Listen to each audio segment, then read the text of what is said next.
kasih setiamu yang tidak berkesudahan.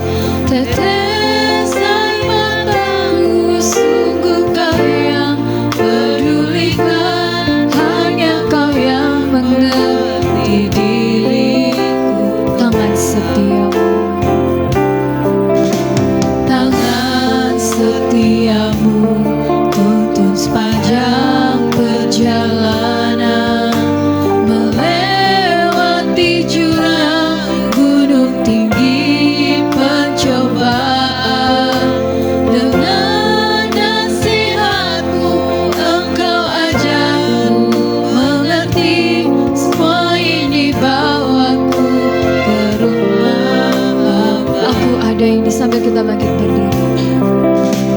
Aku ada ini karena anugerah Tuhan, kasih setiamu yang tidak berkesudahan. Tetes air matamu sungguh kau yang pedulikan, hanya kau yang mengerti diriku. Tuh tangan setiamu untuk sepanjang perjalanan, melewati jurang gunung tinggi pencobaan. Dengan nasihatmu engkau ajarku mengerti, semua ini bawaku ke rumah abadi. Jiwaku memuji keagungan pribadi-Mu Tuhan. Ku kagum akan hikmat-Mu, sempurna kebijaksanaan-Mu. Selalu ku puji dan ku puja, ku sembah Raja-Mu. Sangat ku cinta Kau Tuhan, selamanya ku cinta Kau Tuhan. Jiwaku memuji keagungan pribadi-Mu Tuhan. Ku kagum akan hikmat-Mu, sempurna kebijaksanaan-Mu.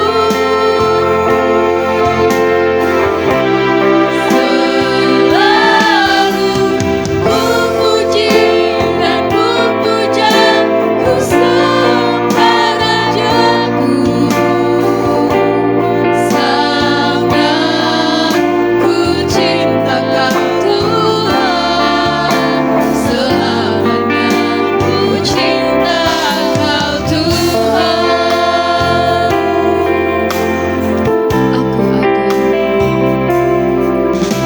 Aku ada ini karena anugerah Tuhan, kasih setiamu yang tidak berkesudahan.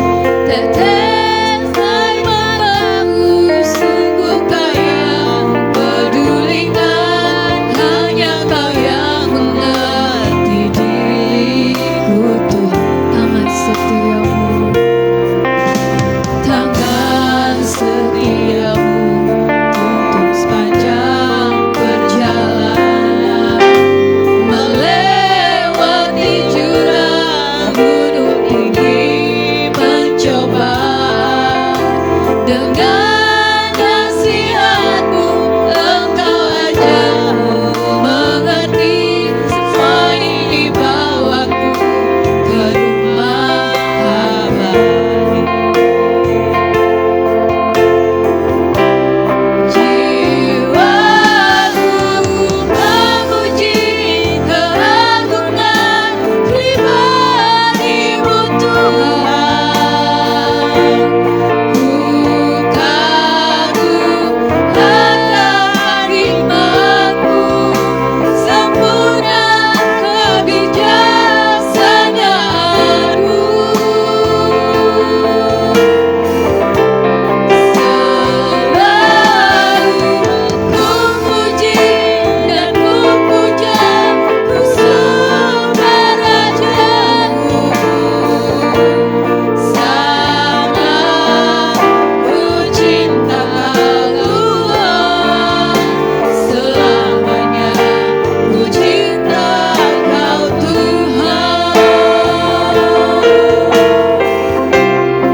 mengucap syukur bahwa waktu ini Kau izinkan kami boleh bersama, kami boleh belajar, kami boleh menggali kebenaran-Mu lebih lagi dalam. Singkapkan, berikan hikmat-Mu Bapa di surga.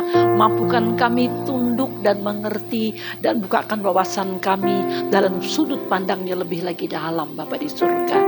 Terima kasih buat kasih-Mu, terima kasih buat pengurapan-Mu, terima kasih buat kebaikan dan kasih-Mu yang luar biasa Bapa. Pada malam ini kami mau belajar dan mau menyambut perkataan-Mu. Berbicaralah di dalam nama anak-Mu yang kami muliakan, di dalam Engkau ya Bapakku yang baik, bersama Roh-Mu yang kudus bekerja dan bekerjalah. Kami siap belajar kebenaran-Mu. Haleluya. Amin. Selamat malam, shalom. Ya, kita belajar tentang aturan kehidupan Bapak Ibu terkasih. Jadi kata aturan kehidupan ini berarti kita harus punya, mulai hari ini kita punya pandangan, ada kehidupan yang nampak dan tidak nampak. Aturan kehidupan ada yang di atas, di bawah. Bicara tentang angkasa dan tentang yang di bumi. Berarti inilah aturan hidup, ketetapan hukum yang sudah ditetapkan Allah, yang tidak bisa kita batalkan, yang selamanya bekerja, dan kita sebagai umat yang menjadi miliknya harus tunduk pada aturannya. Ya, ini penting sekali supaya kita bisa tertib di dalam kehidupan. Ya, kalau Allah menciptakan bumi ini dengan segala keteraturan, dengan tatanannya, dengan ketetapannya, itu adalah sesuatu yang sudah ditetapkan dan tidak bisa dibatalkan. Ya, coba kita baca ini hanya ketetapan di bumi saja. Kejadian 8 ayat 20. 22 aja deh. Kalau 20 ini kan karena begini, ayat 20 waktu Nuh keluar dari bahtera, dia mengucap syukur, ya kan? Mendirikan mezbah, lalu dia berbicara mengucap syukur, ya. Nuh mendirikan mezbah bagi Tuhan dari segala binatang yang tidak haram dan segala burung yang tidak haram, diambilnya beberapa ekor, lalu yang mempersembahkan korban bakar di atas mezbah. Berarti Nuh pun tahu bagaimana cara menghadapi dan berhadapan dengan Allah, menyembah Allah, ibadah kepada Allah. Dia mempersembahkan, ya kan? Korban. 21. Ketika Tuhan mencium persembahan harum, berfirmanlah Tuhan dalam hatinya, aku tak akan mengutuk bumi lagi karena manusia sekalipun yang ditimbulkan hatinya adalah jahat sejak kecilnya, dan aku tak akan membinasakan lagi segala yang hidup seperti yang telah kulakukan. Allah nggak mau lagi menghukum dengan air bah. Ya, 22, selama bumi masih ada, ini ketetapan, selama bumi masih ada, tak akan berhenti-hentinya musim menabur dan menuai, dingin dan panas, kemarau, hujan, siang dan malam. Ini aturan, ini tatanan, ini ketetapan yang tidak bisa kita rubah. Paham?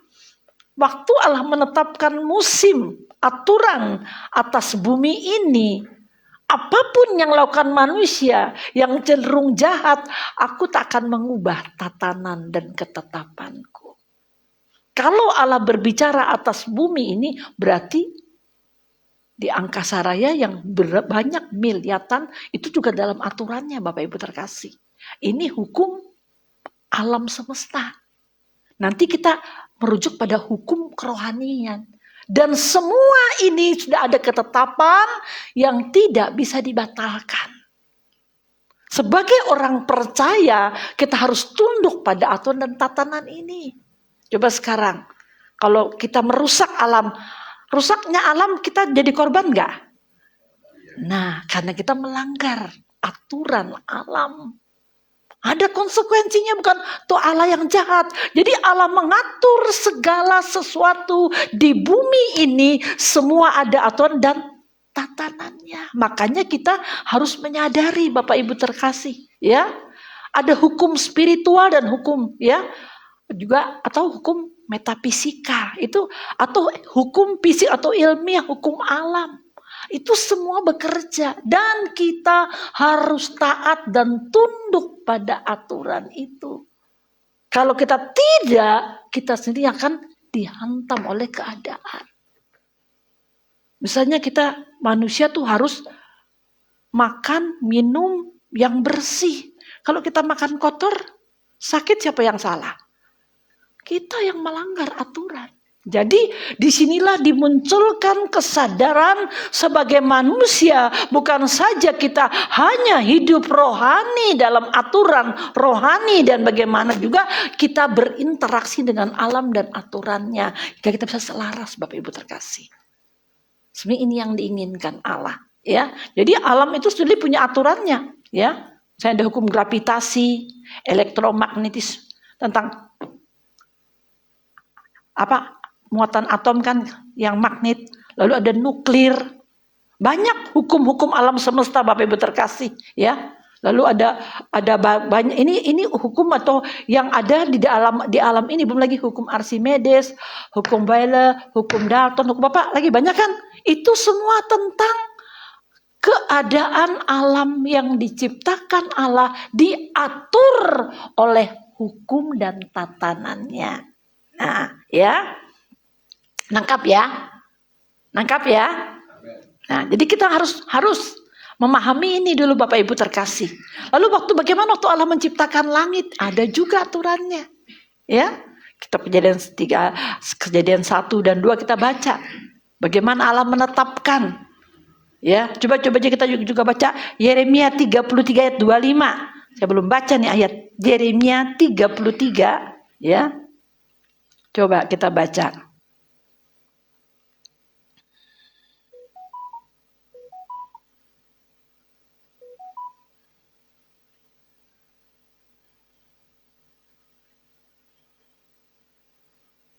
Yeremia 33 25. Bentar ya, 33 ayat 25.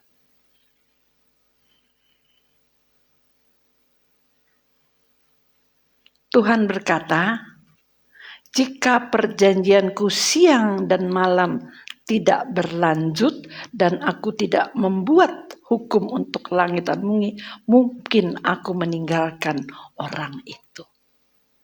Beginilah firman Tuhan, jika aku tidak menetapkan perjanjianku dengan siang dan malam dan aturan langit dan bumi. Berarti Allah menetapkan kan? Itu salah satu ayat, banyak sekali. Nanti kalau di Mazmur juga. Jadi segala ketetapan yang ada di muka bumi ini semua dalam aturan, dan Alkitab sudah menulis, Bapak Ibu terkasih. Begitu juga hukum waktu, juga hukum alam sendiri, ya, keteraturan juga semuanya ada di dalam aturan dan tatanan kehidupan manusia. Nah, sekarang begini. Karena kita kan bicara tentang kehidupan rohani, dan akhir-akhir ini kita juga belajar bagaimana memahami bahwa Kristus Yesus adalah corpus delicti, dan kita orang percaya harus mencapai kehidupan yang tidak lagi berjalan menurut aturan dunia, tetapi aturan Allah. Ya, jadi kita diajarkan. Nah, makanya sebenarnya pengajaran yang diajarkan oleh ketua sinode kita, Bapak Ibu terkasih, itu bukan kita terpaku pada kata corpus delicti, tapi ada pesan yang sangat dalam yang membuka wawasan bahwa sebenarnya di dalam kita belajar itu, pertama, kalau kita mau rendah hati, ya, kita mau rendah hati dan haus akan kebenaran, tidak mencari-cari kesalahan atau menaruh sepertinya di Alkitab tidak ada. Kan orang seringkali kan begitu mengatakan, sebenarnya itu banyak menyingkapkan. Satu, kita akan mengerti bahwa bagaimana Allah mengatur alam ini, tatanan dan hukumnya yang permanen, sempurna, dan dia bertindak seorang diri. Itu satu. Yang kedua, bagaimana Lucifer jatuh atau Satan jatuh. Di sana juga digambarkan. Lalu juga membuka pengertian kita Bapak Ibu terkasih. Bagaimana Allah dengan maha sempurnanya mengatur segalanya di dalam kehidupan kita. Lalu bagaimana manusia jatuh dalam dosa, sana semua ada. Lalu bagaimana keselamatan itu yang sempurna, di sana ada. Lalu bagaimana Allah yang berhukum, yang bertatanan, yang tidak melanggar aturannya, dia tidak sesuka-sukanya, dia sendiri pun berjalan dengan aturan dan hukumnya. Berarti kita pun sebagai umat pilihan berjalan hal yang sama. Di sini kita diajar Bapak Ibu terkasih, ya, bahwa betapa hidup ini tidak sesuka-suka kita. Karena kita kan berpikir setelah kita selamat ya suka-suka kita. Padahal alam sendiri pun kita harus tunduk. Ya kan? Coba kalau kita merusak alam, yang rugi kita. Ya kan? Nah, inilah makanya kenapa manusia diajarkan untuk taat kepada hukum aturan rohani dan alam, supaya mereka bisa menghargai alam yang diciptakan ini, untuk bisa tetap selaras kerjasama. Disitulah menunjukkan ketaatan, lalu kedalaman kita, hubungan kita, pengucapan syukur kita, kita mengagumi Sang Pencipta kita. Ya. Jadi bukan sekedar kita, saya sudah selamat, selesai, lalu kita hidup begini, berpikir apa-apa yang kita pikir selama ini, mari kita buang semuanya hal yang tidak sejalan dengan kebenaran firman Allah. Ya. Jadi kita harus menyadari, Bapak Ibu terkasih, lalu bagaimana pada saat manusia jatuh dalam dosa, lalu Allah sudah menubuatkan bahwa nanti keturunan perempuan yang akan menginjak kepala ular. Di sana ada pesan yang sangat dalam yang diucapkan Allah pada saat manusia itu dalam dosa. Sebenarnya itu berlaku bagi seluruh manusia di muka bumi. Makanya kita harus menyadari keberadaan ini, Bapak Ibu terkasih, ya. Lalu di dalam penciptaan manusia di Taman Eden diberi tinggal, atau ada di tengah taman ada dua pohon pengetahuan dan pohon kehidupan. Apa pesannya itu pun perlu kita pelajari, kita pahami, bukan sekedar pohon. Yang satu mewakili kegelapan yang sudah jatuh, yang sudah menghancurkan, yang sudah terdepak karena tidak bisa bersatu lagi, karena dia ada asal maunya ada di tahta, karena dia memberontak, tercampak ke muka bumi. Lalu apa dampaknya dengan bumi pada saat manusia juga diciptakan? Apa rencana Allah menciptakan manusia? Ini semua dari pelajaran ini kita akan melihat banyak sekali Bapak Ibu terkasih. Jadi kita jangan hanya mencari teori saja, tapi kita mencari, mendalami lebih lagi dalam, ya. Jadi mari kita belajar pelan-pelan. Nanti kita belajar tentang tatanan dan hukum Allah, ya. Jadi semua dari apa yang kita pelajari dari poin per poin ini, semuanya itu memperkaya batin kita. Belum lagi nanti kita bicara tentang bagaimana Kristus, pribadi yang telah menebus, yang telah membayar dosa kita, yang telah mati bagi kita, dan olehnya yang dulunya seluruh jagat raya diserahkan kepada Adam pertama. Waktu Adam pertama tertipu, itu diambil alih oleh kegelapan. Lalu Kristus menebusnya, bukan saja menebus kita, tapi menebus seluruh keberadaan yang telah tersandera. Makanya apa yang dikatakan Bapak, segala kuasa surga dan bumi diserahkan. Jadi kita melihat banyak pesan sekali Bapak Ibu terkasih. Lalu kita melihat siapa kita ini. Lalu kenapa kita ditebus? Lalu apa makna kita sebagai orang percaya? Apa kita hanya sebagai anggota gereja saja yang hanya sibuk eksklusif dengan diri kita, nggak peduli dengan lingkungan kita? Ini kita juga. Atau hanya kita saja yang benar, orang lain nggak benar, orang lain masuk neraka. Kita menjadi orang egois. Tapi waktu kita mengenal tatanan, aturan, hukum, betapa Allah yang Maha Kasih tidak membeda-bedakan.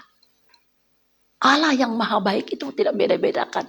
Hari kita kan cenderung kalau mendengar satu doktrin, kita berpikir, wah kelompok kita yang paling hebat benar, orang lain salah. Bahkan bisa kita kadang-kadang berdoanya pun salah. Karena kita merasa, karena kata pembenaran pun kita pikir yang penting dari tebus benar. Padahal kata pembenaran dalam aturan tatanan Allah tidak demikian semudah itu. Nah ini yang sering kali perlu kita buka, kita pahami secara luas Bapak Ibu terkasih. Makanya Bapak Ibu terkasih harus rajin membaca. Apalagi kalau buku-buku ketua sinode kita tuh ada banyak baca. yang masih bisa dibaca, terus baca pelan-pelan. Itu akan membuka wawasan yang sangat luas sekali, ya. Jadi kita tidak terpaku, hanya kita, oh aku udah selamat ya udah, nggak peduli dengan yang lain. Lalu kita bicara lagi bagaimana pada saat manusia jatuh dalam dosa, lalu dunia ini dikuasai oleh kegelapan, ya kan? Lalu manusia akhirnya kenapa sampai hari ini kok jatuh dalam dosa terus? Kok manusia susah sekali karakternya berubah? Kok manusia yang satu, aku paling benar, kamu yang salah? Kenapa kita tidak punya hati penuh keadilan? Kenapa kita saling mengklaim kita paling baik, orang lain salah? Itu juga karena kita tidak mengerti aturan dan tatanan kehidupan yang sejati. Saya kalau ngomong ini mau nangis Bapak Ibu terkasih. Karena betapa kita sudah banyak melenceng dari jalan ketetapan Allah. Karena hukum dan aturan itu sangat dalam sekali, ya. Jadi kita harus menyadari keadaan kita di muka bumi ini, bukan sekedar kita hadir, lahir, lalu kita percaya, ditebus, sudah selesai. Atau kita enak dalam lingkungan kita sendiri. Ya kita dulunya pikir begitu, tapi setelah kita mengerti artinya, lalu kita akhirnya menyadari, ya. Jadi orang percaya harus mengerti, lalu bagaimana caranya kita menaklukkan kegelapan. Lalu kenapa pada saat kegelapan atau Satan menipu, lalu dia tidak langsung diselesaikan? Kenapa? Semua ada aturan. Allah yang beraturan, Allah yang berhukum, itu mengajarkan kita juga melihat bagaimana kita juga dalam aturan dan tatanannya, Bapak Ibu terkasih, ya. Jadi mari kita memulainya, ya. Mari kita belajar tentang aturan kehidupan. Tadi saya katakan kan selama bumi ada, lalu ada hukum rohani. Hukum rohani adalah merujuk pada prinsip-prinsip moral, kebenaran ilahi, mencakup juga hukum Taurat, hukum kasih yang ditegakkan oleh Allah dan tidak satupun dibatalkan. Kadang kita berpikir, pernah enggak dengar? Hukum Taurat itu baik dan bersifat rohani. Karena hukum itu mewakili dari pribadi Allah. Jadi 10 hukum itu menggambarkan eksistensi, tatanan, peraturan, keadaan, bagian dari dirinya. Berarti hukum itu bersifat roh. Hukum itu menggambarkan sifat Allah. Paham? Ini 10 perintah aja loh. Ini saya bisa tuh gambaran. Lalu kenapa kita tidak bisa melakukannya? Ada ayat mengatakan, karena kita sudah berdosa. Jadi karena kita sudah berdosa, kita bersifat daging. Artinya bersifat daging yang selalu muncul dalam diri kita adalah kemauan kita, ego kita. Makanya waktu peraturan mengatakan jangan mencuri, justru kata jangan itu merangsang kita melakukan. Tangkap, itu hukum. Jangan merokok, pasti banyak orang merokok. Kenapa? Karena hukum dan peraturan itu bersifat roh dan suci, tetapi kita yang berdosa kita tidak bisa lakukan. Karena itulah Kristus datang mengambil alih seluruh dosa dan dia lakukan supaya kita tidak lagi ada dalam ketetapan yang harus, tapi kita diisi dengan kehidupannya. Di dalam kehidupannya yang kita terima, Bapak Ibu terkasih, itu ada hukum dan peraturannya. Makanya orang percaya hidup dalam kehendaknya. Ini harus kita sadari. Jadi peraturan-peraturan yang ditetapkan, kenapa dikatakan sepertinya tidak bisa? Karena memang kita manusia berdosa. Hukum itu sendiri suci dan bersifat roh dan sempurna. Tetapi kita yang tidak sempurna, tidak nyambung. Nangkap. Justru jangan menyembah Allah dengan tidak hormat. Justru kita sembarangan. Kain diajari cara penyembahan, cara ibadah yang benar, dia salah. Karena hukum itu, meskipun tentu hukum itu belum muncul, belum kan? Tetapi karena sudah berdosa, segala sesuatu yang dilarang justru dikerjakan. Ingat, Ini hukum daging, dosa dalam diri kita melekat. Kita tidak bisa lepas dari itu. Hanya kasih karunia Allah. Hanya dimulai dari Kristus Yesus. Hanya Dia yang menyelesaikan. Misi Dia menyelesaikan bukan sekedar Dia menyelesaikan lalu naik terangkat. Tetapi kehidupan yang diperagakan Kristus dalam pergaulannya dengan Bapa, dalam ketaatan dengan Bapa, tidak dibawanya ke surga, dilepaskannya kepada kita. Amin. Itulah hukum kehidupan. Di situ kita bisa mencapai hidup keserupaan dengan Kristus. Jadi kalau Kristus dilahirkan sebagai manusia yang terus berjuang sampai Dia sempurna dalam keunikan putra tunggal satu-satunya, karena putra pertama Adam gagal. Bahkan bumi tersandra oleh Satan. Sekarang Adam yang terakhir. Makanya Kristus, Dia tahu apa yang harus diperbuatnya, bagaimana mempersiapkan dirinya, bagaimana harus menjalani, dan apa konsekuensi yang dilakukan. Dia harus melakukan itu. Dan semua yang dilakukan itu tidak buat Dia senang naik ke surga, duduk ke sebelah kanan Bapa. Tapi ingat, pada saat Dia bangkit, Dia katakan, Dia hembuskan kepada muridnya, terimalah Roh Kudus. Dimulai gerakan kehidupan Allah di sana. Di sana ada hukum kehidupan Allah yang membawa Dia kemenangan atas dosa dan maut. Orang sering kali tidak sadar bahwa hukum itulah yang membawa kita hidup dalam kekudusan. Lalu bagaimana dengan manusia di muka bumi? Dimulai dengan Pentakosta. Ya kan? Roh Kudus turun. Hari ini sudah turun? Sudah. Tapi gereja enggak ngeh. Sibuk minta lagi turun. Kapan lagi? Kita ketinggalan pemahaman. Hari ini sudah dilepaskan, diberikan kehidupan itu.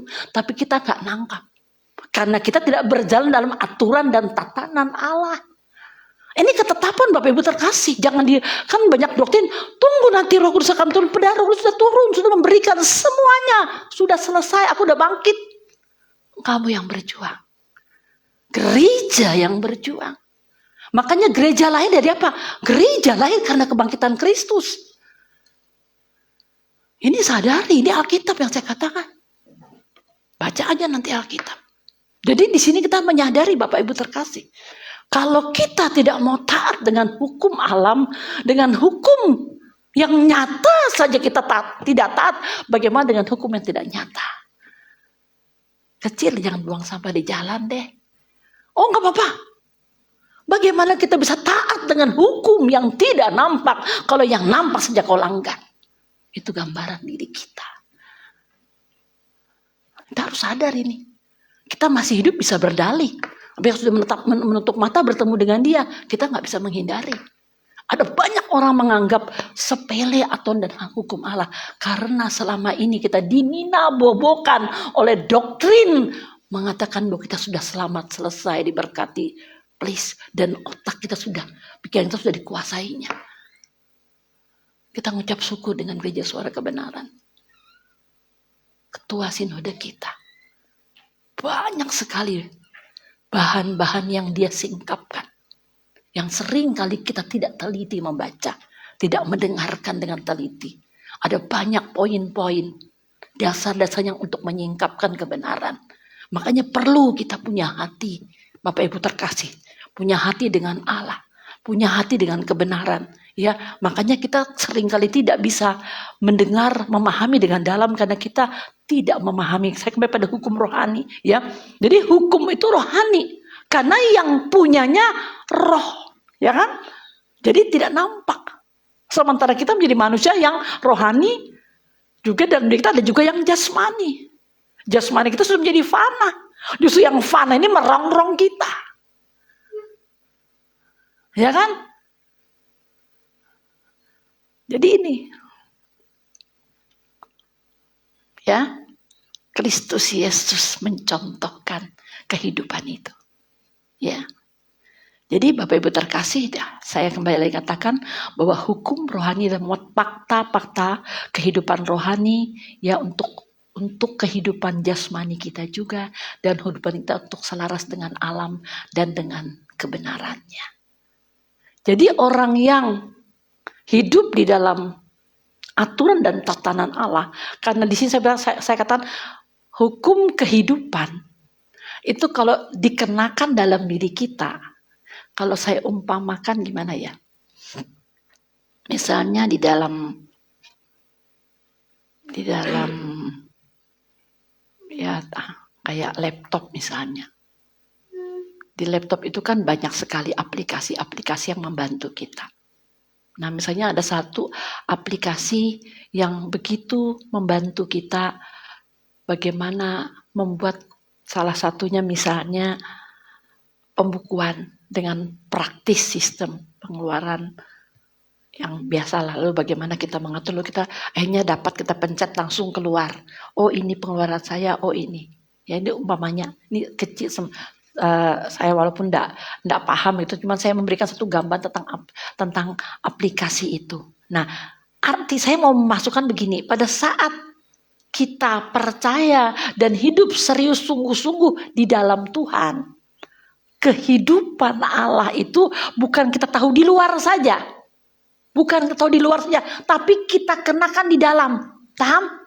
Di dalam Dia ada dan Dia mengatur hidup kita.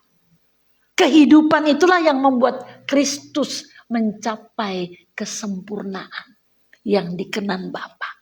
Dan Bapa tahu manusia tidak akan bisa tanpa apa yang didapat dari Kristus. Makanya Kristus memberikannya kepada kita. Jadi kehidupan itu sendiri, Bapak Ibu terkasih, adalah kehidupan hukum rohani yang memuat aturan tatanan Allah, etika moral yang sebagaimana seharusnya kita bertindak, dan itu mengaturnya dalam batin kita, tapi dasarnya adalah Alkitab. Ya, bagaimana kita bisa ikut dalam mengerti tatanan Allah kalau kita tidak memahami Alkitab secara utuh? Apalagi Alkitab sudah dibikin sistematis, kita nggak paham lagi. Ini salah satu daripada kita tidak bisa mampu berjalan selaras dengan Allah. Bahkan kadang-kadang kita hari ini berdoa saja dari dulu sampai sekarang. Apa tujuan kita doa? Ya Tuhan, tolong ini, tolong ini, tolong ini. Aku bisa kok berdoa berjam-jam. Menyembah Tuhan, salah menyembah Tuhan, kita doa ini, minta semua kita minta. Padahal tahu nggak? Semua sudah diberikan. Loh, sudah diberikan. Jagat raya dan semua isi diberikan kepada kita. Kehidupan diberikan kepada kita. Alam, nafas diberikan kepada kita. Yang tidak tahu kita bagaimana cara mengelolanya. Cara menerima dan memakai sesuai dengan aturan dan tatanan Allah. Itu yang kita nggak tahu. Saya sudah diselamatkan misalnya. Sudah ditebus Yesus. Ya udah, saya masuk gereja, saya sudah melayani, saya sudah berkorban. Tapi kok di sisi lain manusia lama saya kok selalu muncul? Kenapa? Kan saya sudah ditebus, sudah diselamatkan. Tidak semudah itu. Nah, seringkali kita semudah itu memahami hingga kita tidak bertanggung jawab menerimanya. Di sini salah satunya kenapa kita gagal, Bapak Ibu terkasih. Jadi Allah yang beraturan dan berhukum itu adalah Allah yang menetapkan aturan dalam kehidupan. Baik kehidupan jasmani maupun kehidupan rohani, bahkan alam semesta ini. Dan semuanya harus kita pahami, Bapak Ibu terkasih. Ya. Dan manusia terikat dengan aturan dan hukum itu, kita nggak bisa lari. Oh enggak, itu kan untuk agama Kristen saja atau pengikut Kristus. No. Karena yang membuat aturan adalah Allah pencipta yang satu seluruh bumi jagat raya untuk seluruh manusia. Terserah aja manusia bilang itu untuk kelompok A, kelompok B, kelompok C. Allah nggak lihat di sana. Allah ini hukum, aturan buat semua manusia. Paham? Itu sebenarnya yang diinginkan. Jadi mari kita belajar sungguh-sungguh memahami, ya. Jadi manusia juga harus menyadari bagaimana dia harus, apalagi setelah akibat dosa, ini yang menjadi kekacauan. Dulu masih Taman Eden enak, udah akibat dosa banyak hari ini. Kejadian hari ini, dosa itu mengakibat seluruh keberadaan alam manusia hari ke hari tidak semakin baik dan berjalan di luar jalur Allah. Bapak Ibu terkasih, ya. Makanya itu mari kita sadari bahwa kita terikat dengan kehidupan dari apa yang sudah Allah tetapkan. Dan Allah pada saat manusia itu dalam dosa, Allah itu kan menciptakan manusia ini mungkin menurut pengetahuan kita. Kalau kita mungkin sehari-hari ini menggambarkan begini. Oh, dia kan seorang pemimpin besar. Bila anaknya berbuat sesuatu bisa ditutupi, dihapuskan, disembunyikan. Allah tidak begitu. Manusia sukanya begitu kan? Dia melanggar aturan. Dia melanggar tatanan. Hukum akan menuntutnya. Nanti toh akhlak pasti dibayar. Karena itu ketetapan.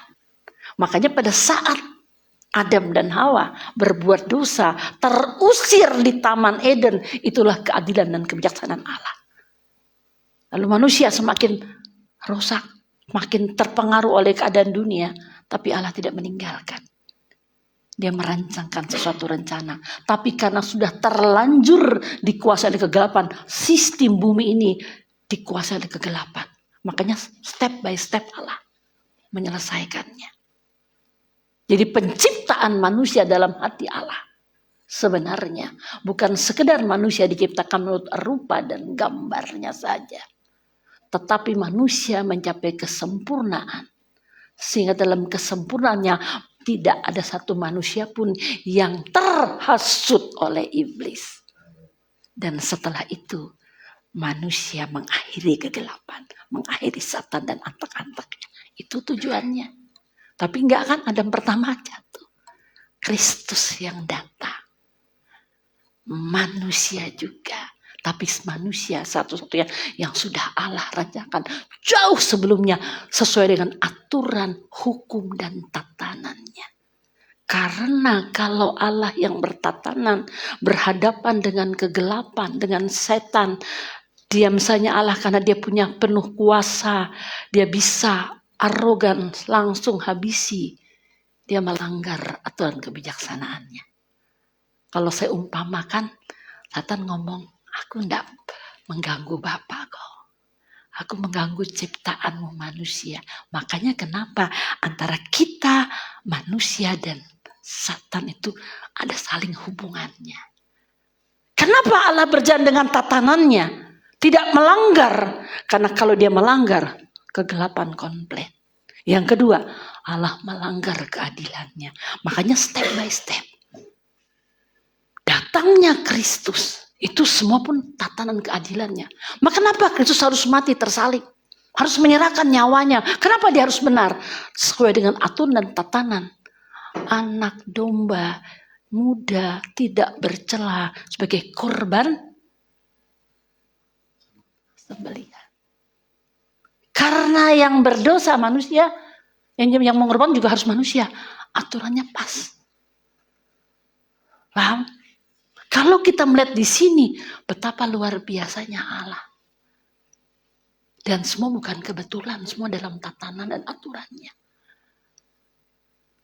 Makanya kita pun kalau ingin hidup di dalam kehendaknya, turuti aturannya. Jangan pernah melanggar. Tapi hari ini kan, coba lihat sendiri, kita nggak usahlah, hati kita sendiri bisa berbicara. Bagaimana lingkungan kita, bagaimana kehidupan gereja, bagaimana kehidupan kita sebagai orang percaya. Sudahkah kita dalam aturannya? Kita makin suka-suka kita. Ini. Lalu nanti kalau ada masalah, Tuhan tolong.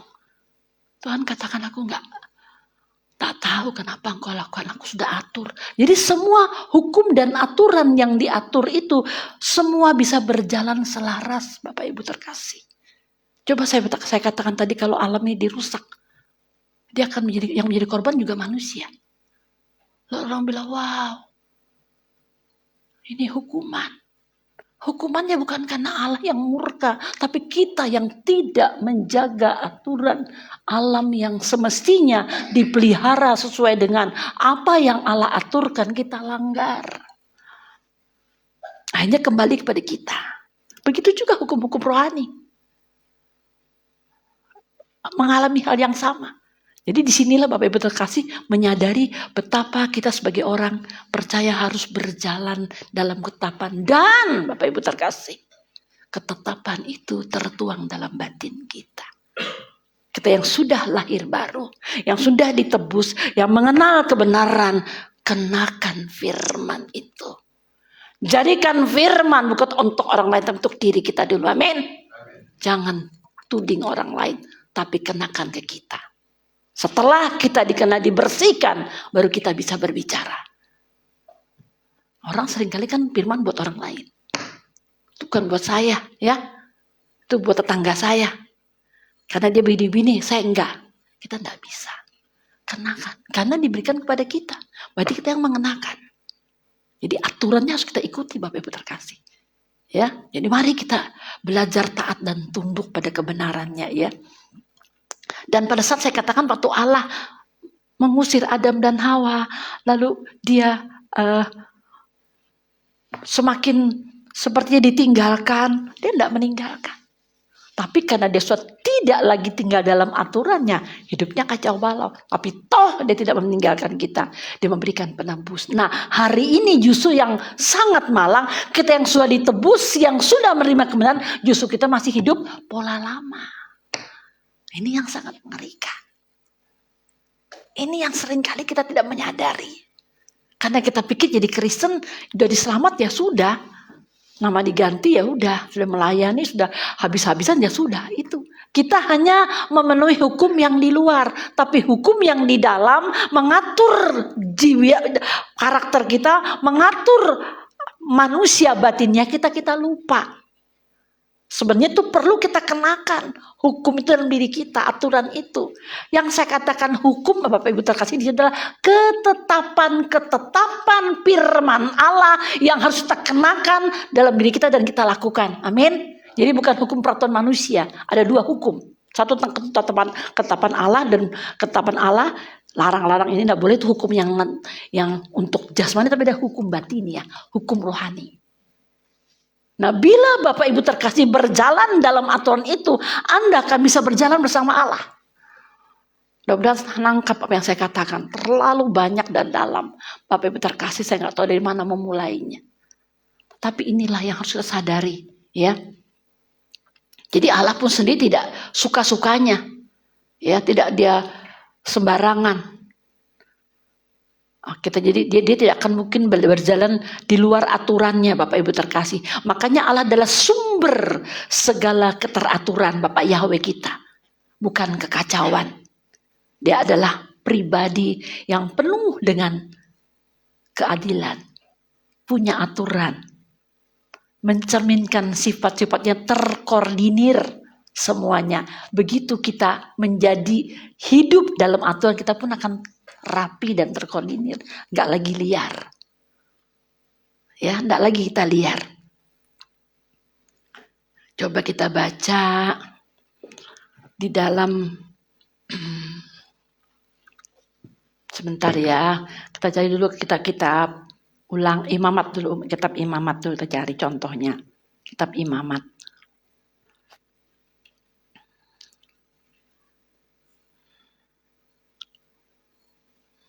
Imamat 25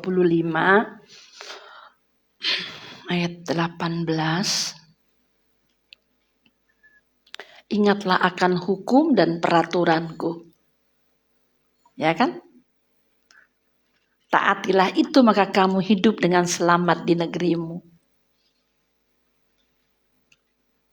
Ini versi yang ini. Demikian kamu harus melakukan ketetapanku. Ini ketetapan ini tidak bisa diubah, Bapak Ibu terkasih.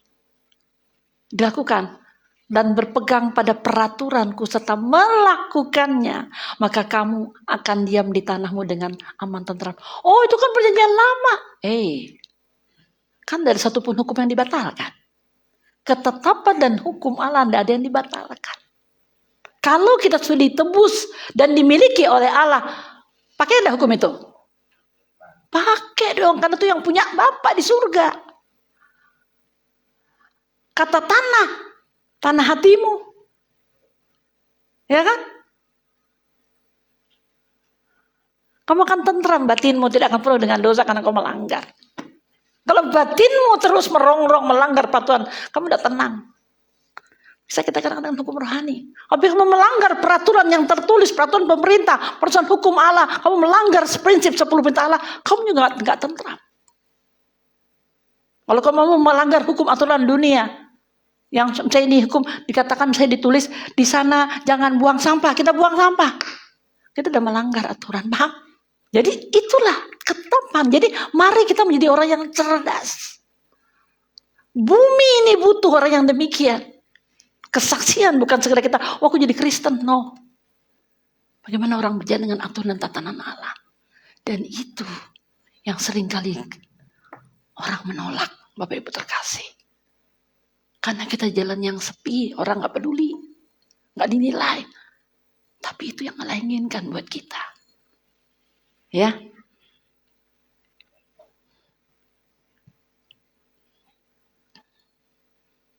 Ulangan 6. Coba kita baca lagi ulangan 6. Jadi sejak dalam perjanjian lama, ketetapan itu sudah diungkapkan. Karena kan kita sering kali, oh ya hukumnya kan dirangkul oleh Kristus. Iya. Tapi kita tinggal di alam ini. Kita tinggal dalam berbagai keadaan manusia. Hukum tetap akan berlaku, Bapak Ibu terkasih, akan tetap berlaku. Tapi bagaimana kita mengimplikasikan Roh Kudus yang ngajar kita. Ya, Roh Kudus yang akan ayat 17. Taatilah perintah Tuhan Allahmu, ini Yahweh di sini. Ikutlah segala ajaran dan hukum yang telah diberikannya kepadamu. Oh, ini perjanjian lama kan? Oh, yang punya hukum siapa, Bapak? Yahweh, Allah yang esa satu-satunya. Masa kita mau tinggalkan? Ini seringkali orang nggak tahu.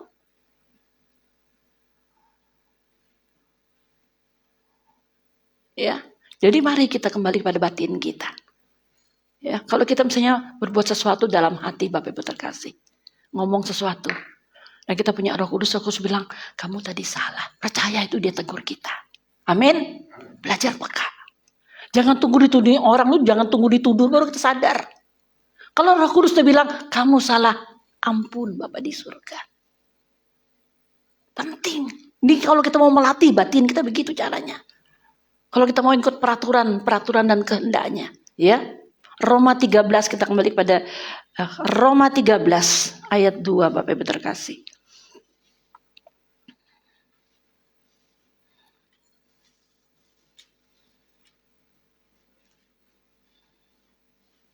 Taatilah peraturan pemerintah. Pemerintah juga bisa dikatakan kan, jangan melawan ketetapan Allah, karena juga Allah yang mengangkat. Wah, besar kita begini, yang penting taat, paham? Karena dalam ketaatan kita tidak berpihak pada kegelapan. Kita menjadi corpus delicti. Paham? Hanya taat hukum rohani, tapi hukum jasmani kita langgar. No, ya sama. Ketawa setan, ya benar. Itu betul-betul. Kita merasa enggak. Jadi hukum jasmani rohani semua harus sama-sama.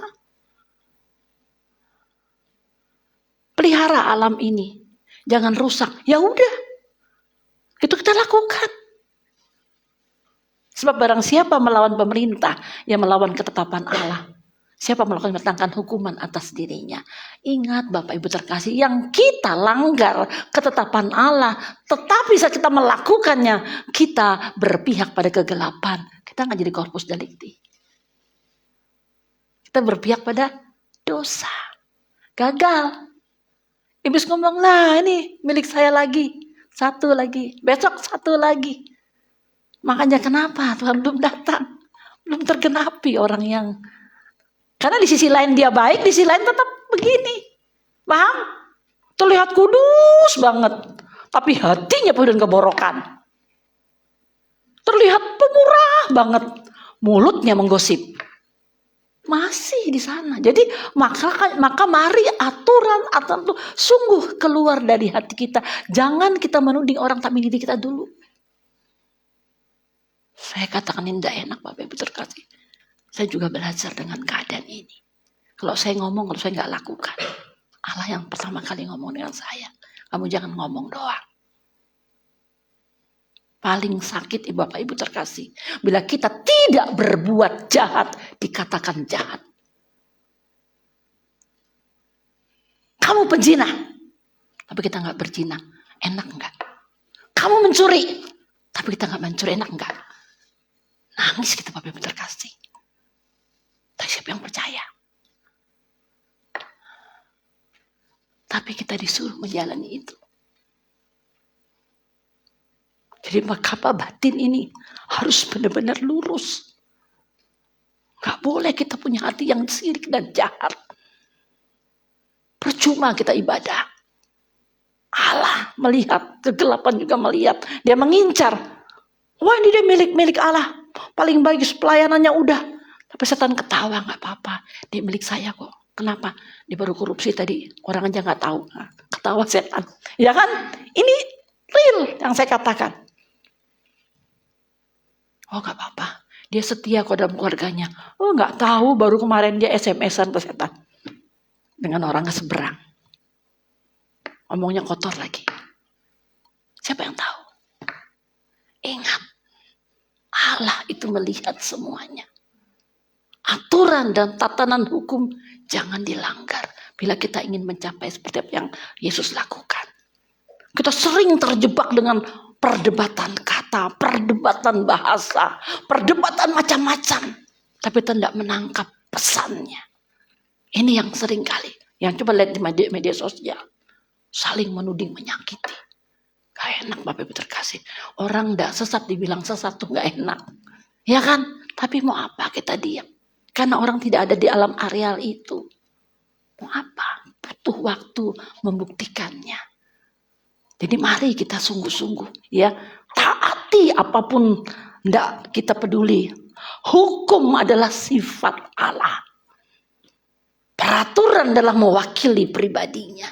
Bila Bapak Ibu berpihak pada peraturan hukum, Anda berpihak pada pribadi Allah, amin. Dan iblis tidak berdaya. Makanya dikatakan, jangan kamu bangga kalau kamu bisa ngusir setan. Ya kan? Tapi banggalah kalau namamu tercatat. Karena kita menjadi pelaku kebenaran. Berpihak pada Allah. Kalau ngusir setan saja gak apa-apa. Tapi kalau masih gak karuan kelakuannya. No. Tapi waktu engkau melakukan sesuatu dan namamu tercatat karena kau belajar dalam ketaatan. Itu yang mengagumkan dan Allah yang tahu. Setan juga ngeri. Gak berani dia ganggu. Nah ini. Jadi kita harus mengerti. Harus cerdas memahami Alkitab dengan. Ya jadi itu adalah peraturan itu adalah menggambarkan sifat Allah sendiri Bapak. Menggambarkan kekudusannya. Menggambarkan kebenarannya. Bila kita berpihak pada peraturannya. Kita juga memiliki hidupnya dalam kekekalan. Bukan hanya sifat dan hukum. Tapi pribadi kehidupan Allah. Itu menjadi bagian kita mampu lakukan. Bukan kita menjadi Allah ya. Karakteristiknya itu. Coba kita baca Mazmur 119. Jadi semua sudah ada ditulis dalam Alkitab Bapak Ibu terkasih. Mazmur 119. Kita mungkin sudah sering kali baca ini. Ayat 160.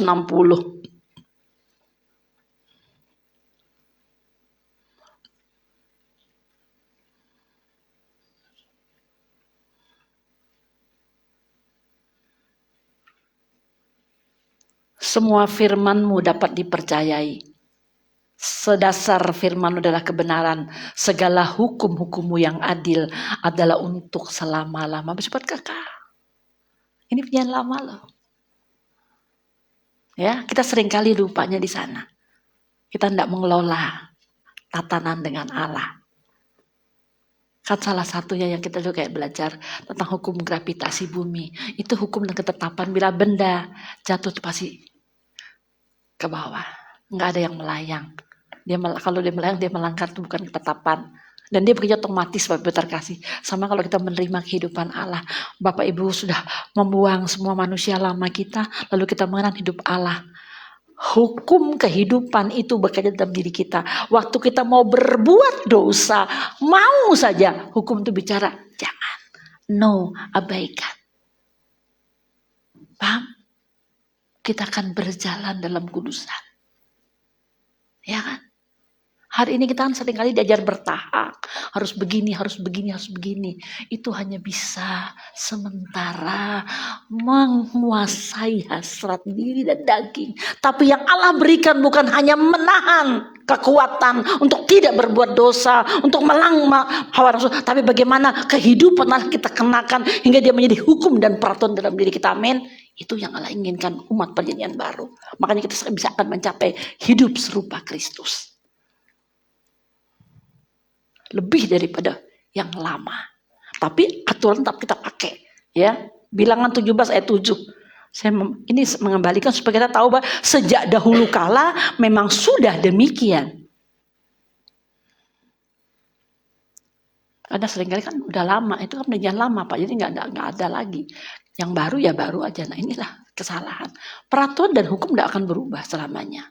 Musa meletakkan tongkat di hadapan Tuhan dalam kemah hukum Allah. Ya. Ayat 9, saya mau bicara ini. Ketika Musa esok harinya masuk dalam kemah hukum itu, maka tampaklah tongkat Harun dari keturunan Lewi telah bertunas, mengeluarkan kuntum yang mengembang, bunga berbuah badam. Ayat 9. Kemudian Musa membawa semua tongkat itu keluar dari hadapan Tuhan. Ini Bapak Yahweh ya, kepada seluruh orang Israel. Mereka melihat lalu mengambil tongkatnya masing-masing. Ayat 10. Tuhan berfirman, Yahweh berfirman pada Musa, kembalikan tongkat Harun ke hadapan tabut hukum untuk disimpan menjadi tanda bagi orang-orang durhaka, sehingga engkau mengakhiri sungut-sungut mereka dan tidak kudengar lagi supaya mereka jangan mati. Ini adalah pesan hukum rohani tentang kehidupan Allah. Di dalam tabut ada perintah 2 loh batu, ya kan? Lalu ada tongkat ditaruh di sana, di ruang Maha Kudus. Ada mana surgawi, bicara tentang pemeliharaan Allah dengan firman-Nya. Di sana ada tongkat. Kalau Bapak Ibu gambarkan tongkat, benda mati kan? Benda mati kan? Tapi coba baca, waktu mereka besoknya tongkat itu berbunga. Apa pesannya? Itu tentang kebangkitan. Seseorang tidak akan bisa hidup di dalam kebangkitan kalau tidak di ruang Maha Kudus bersama dengan Allah. Dipelihara oleh hukum. Hukum lagi aturan. Dan mana firman Allah. Lalu dia bisa hidup dalam kebangkitan. Orang hidup bangkit mati daging dulu. Ya enggak? Ini pesan, peraturan. Orang kan cuman, oh itu beritanya enggak apa-apa, biasa. Memang begitu sudah aturan. Tapi ada pesan di sana. Bapak Ibu terkasih, bila engkau tidak mematikan manusia lamamu, jangan mimpi engkau hidup dalam kebangkitan. Jangan mimpi Allah ada di sana.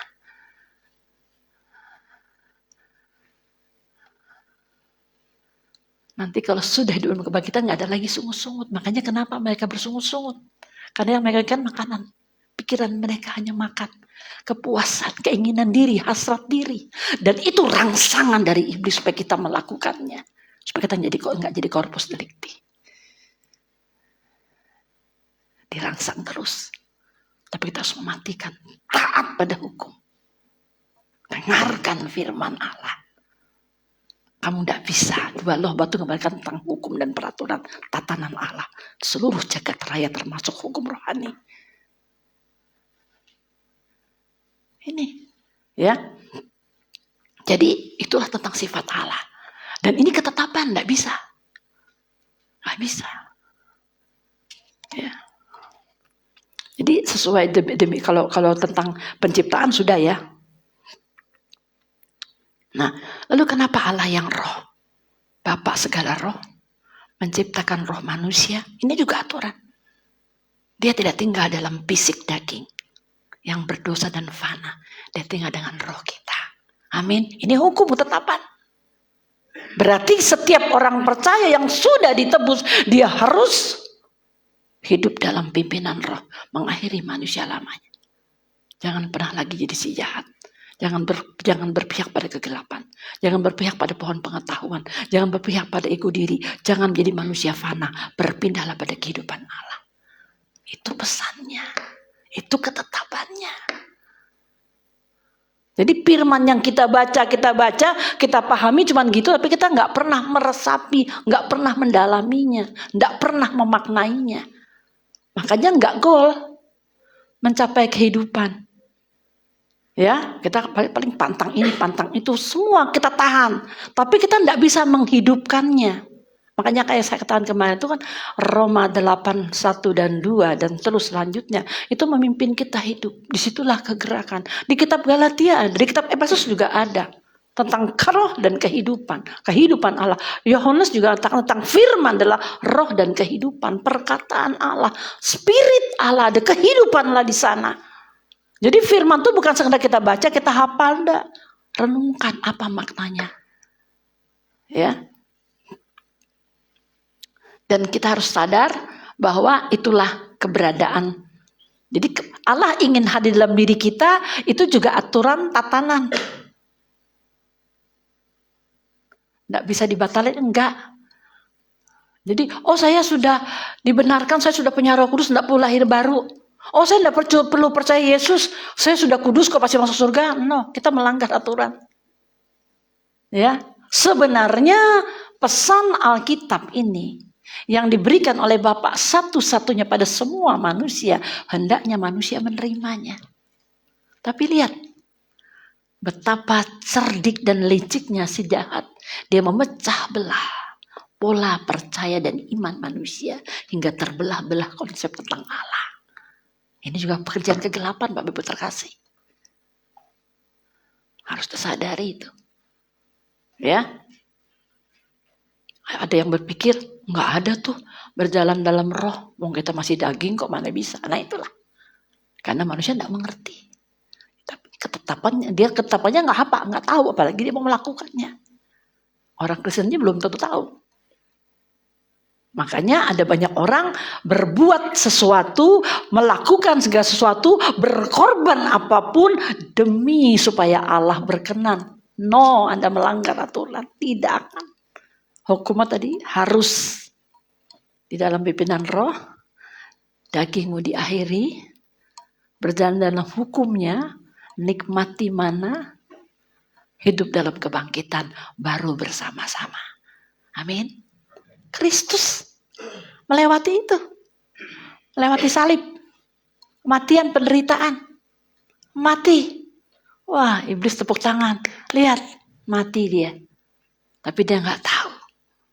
Dia memiliki kehidupan Allah. Dia sedang menelanjangi sang kejahatan.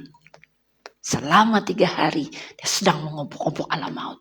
Dan dia keluar dari maut. Dan iblis dikalahkan. Nah kita pun harus begitu. Tapi justru orang percaya diobok-obok kegelapan. Bukan kita ngobok-obok kegelapan. Inilah keadaannya. Ya. Kadang kita dirangsang keinginan daging. Rangsang hal-hal yang dunia. Udah lupa kita. Tadi baru di gereja misalnya mendengar kebenaran. Keluar dengan udah lupa. Inilah. Makanya kita seringkali gak punya tekad yang kuat. Mari kita sungguh-sungguh Bapak Ibu terkasih. Udah. 8:30. Oh haleluya. Terakhir Bapak Ibu terkasih. Yohanes 17. Udah kemalaman ya. Yohanes 17.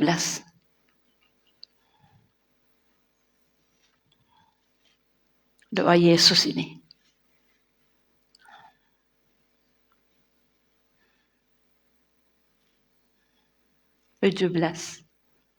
Ayat 20.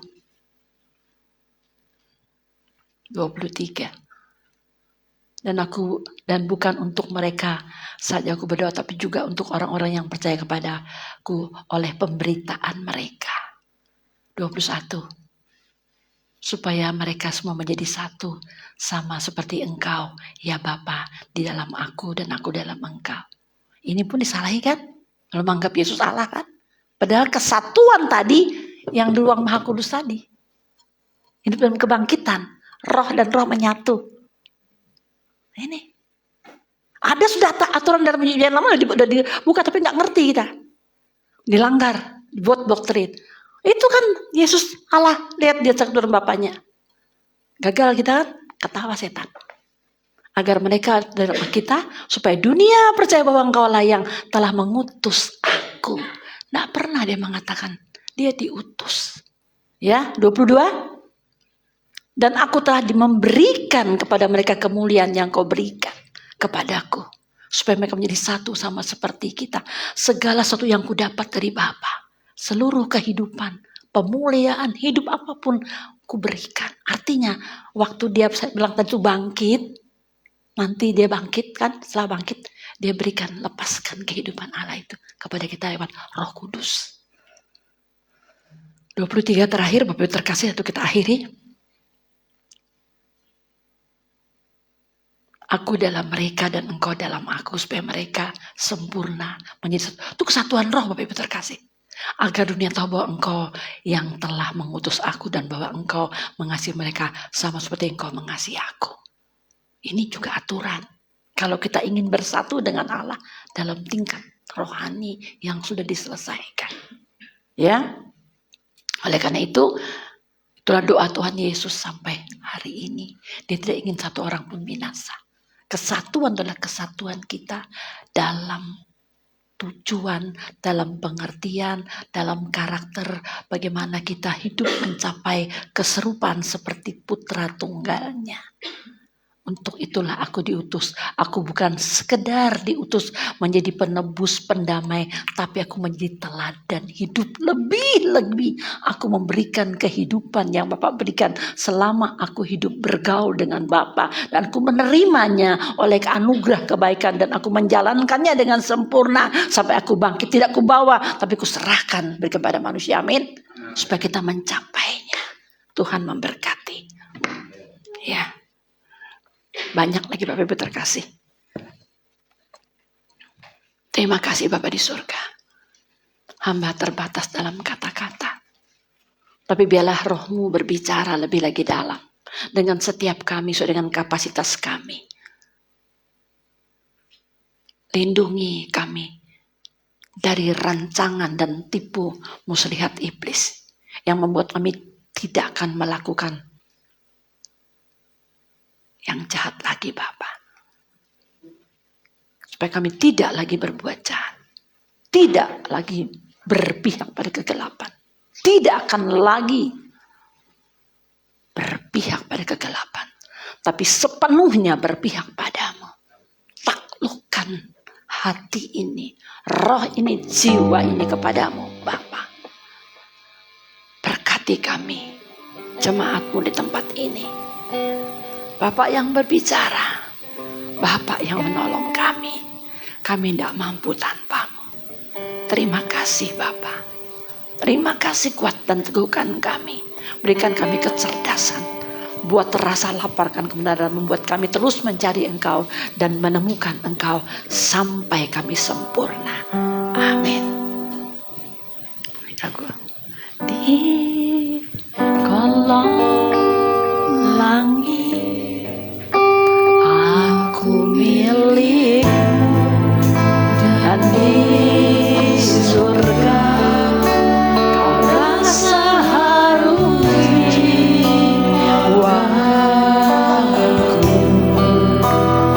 Menyapa aku terganti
bangkit dari awal, Pak.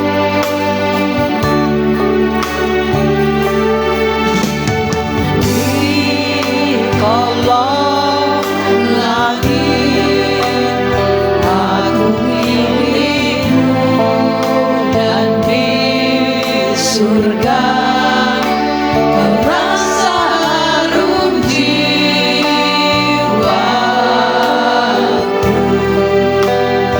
lenyap anganku tergantikan keinginanku.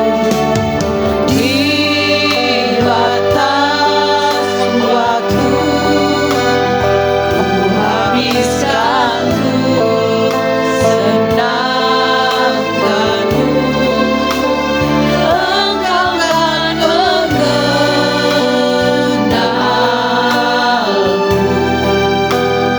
Biji matamu yang melihat kesukaanku.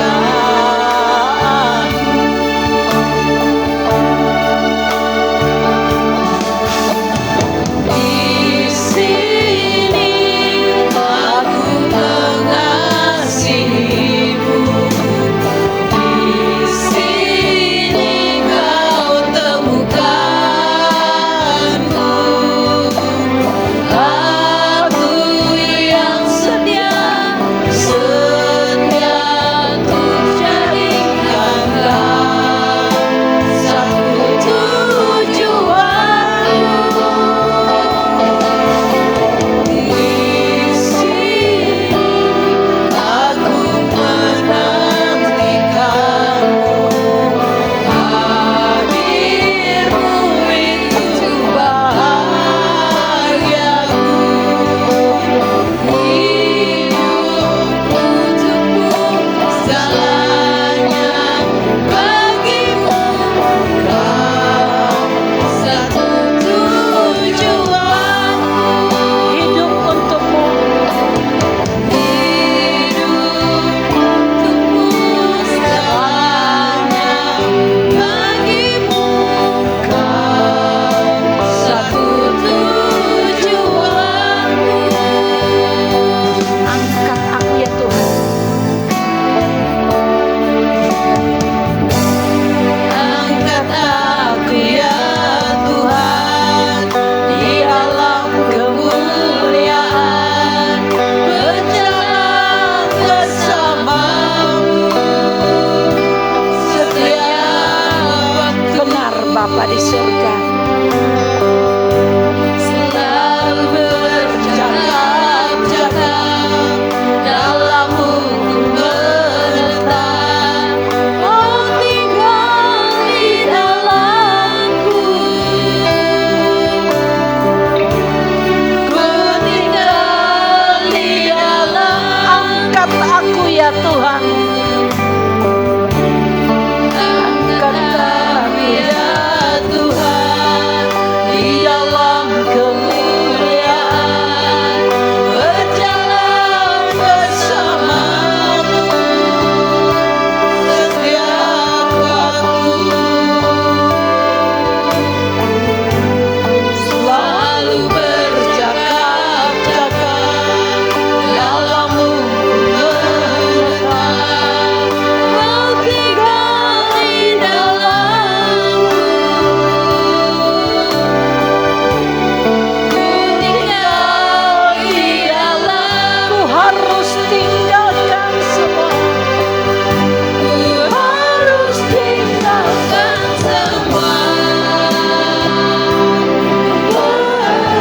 Oh Bapa, inilah seruan kami, tolong kami jemaatmu Bapa. Hanya dengan hidup tak berjalan, ku layak berjalan bersamamu Tuhan. Selalu untukmu, selalu untukmu.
isi hati kami Bapa, koreksi kami lebih lagi Bapa.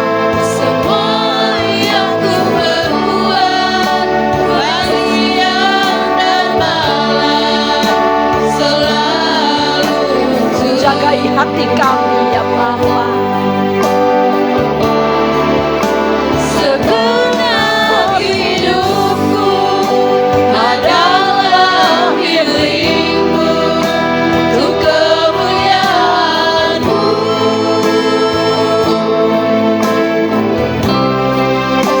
Sampai ku tua nanti, sampai di surga nanti, selalu untuk Sampai ku tua nanti, sampai ku tua nanti, sampai di surga nanti, selalu untukmu. inilah hasrat hati dan jiwa kami. Setelah kami menerima keselamatan-Mu, bukan tanpa tanggung jawab kami melakukannya, tapi kami sungguh harus berjalan dalam tatanan aturan-Mu, baik hukum alam itu sendiri dan hukum rohani yang tidak bisa dibatalkan, yang selamanya kekal dan tetap, dan berjalan dengan aturan yang maha sempurna. Ajar kami Bapa untuk taat semenjak di bumi. Memang langit baru, bumi baru Kau sediakan bagi kami, tapi Kau didik sudah kami sejak di bumi ini untuk berjalan dalam aturan, supaya kelak kami tidak kaku bersama-Mu di langit baru, bumi baru.